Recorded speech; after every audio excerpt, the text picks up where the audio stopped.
So, good morning. Yan, may ipapakilala ako sa inyo na application na pwede kayong kumita. So, dito, kumikita na tayo. At sana matry nyo rin to. Kasi ito, napakagandang business to. So, dito sa business na to, pwede mo siyang try at kumita ng passive income. And then, dito, papaliwanag ko sa inyo kung paano tumatakbo ang business at kung paano kumikita sa business. So, kung gusto nyo akong samahan at malaman ang business na to, so may referral code dyan, ilalagay ko dyan sa ibaba ng screen na yan. So after nito, pakinggan mo, mag-try dito. Kung wala ka naman pampuhunan, kung may referral program naman to, so bibigay niya lahat sa iyo. Si application, ibibigay niya lahat sa iyo ang kailangan mo kung pagkakakitaan. So anyway, bago ito at diretso na tayo. Kung gusto niyo malaman, pakinggan niyo to. 1, 2, 3. So ayan, good morning dito kay Sitaw. So ito, paano kung napapatakbo or paano ka kumikita dito kay Sitaw. So napakasimple lang naman kasi to kay Sitaw. Mag-iwan ka lang dito ng pera. So automatic dito lalaki ang pera mo. Depende na sa inyo kung paano kayo mag-i-strategy or paano nyo paikutin ang pera nyo or puhunan nyo dito. So wala naman kayong pera, o pwede naman yung affiliate naman ang gamitin natin system din.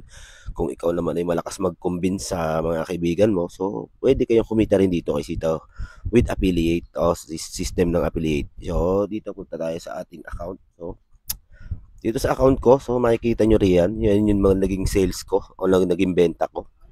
So ito yung naging income ko nung yung sold. So ito yung naging lumabas na 65k and then 72 total sold. So yun yung lumabas na ko. Then titingnan natin yung wallet. So makikita nyo sa baba, may wallet yan. Tingnan natin yung wallet. So dito sa wallet na to, makikita nyo dito sa baba na 1 and 2 na 5,000 at 7,000 siya yung puhunan ko.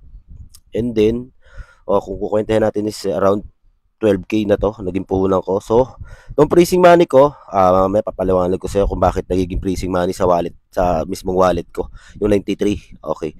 Ngayon ito, balik tayo dito sa aking So, punta tayo sa ating order. So, dito sa order na to, makikita mo lahat 'yan. So, sample lang tayo. For example, wala na akong balance ko mababa na. So, drag lang natin yung pababa.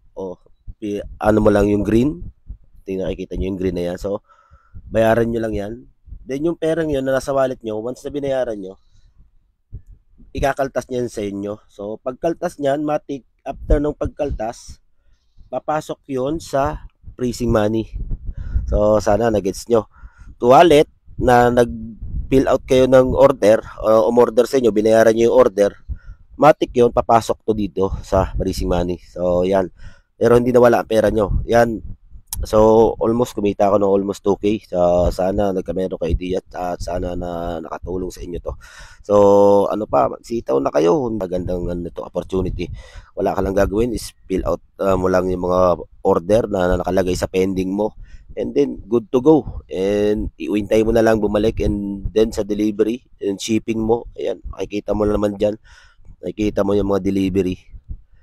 So, yung mga delivery yan, deliver na yan, ibig sabihin, naibigay na yan sa Then, yung sa shipping mo is yung meron mga on the way, yan, may mga on the way pa dyan, pick up, on the way, yan. So, yan. At, yun, sana nagkamero kayo na idea at sana maumpisan nyo na to at sayang naman, baka pagtagal ng panahon, hindi nyo magawa at hindi na kayo makapasok at sa sobrang dami na lang gumagamit ng kay Sitaw. So, sana yan, nakuha nyo at makakatulong to sa inyo.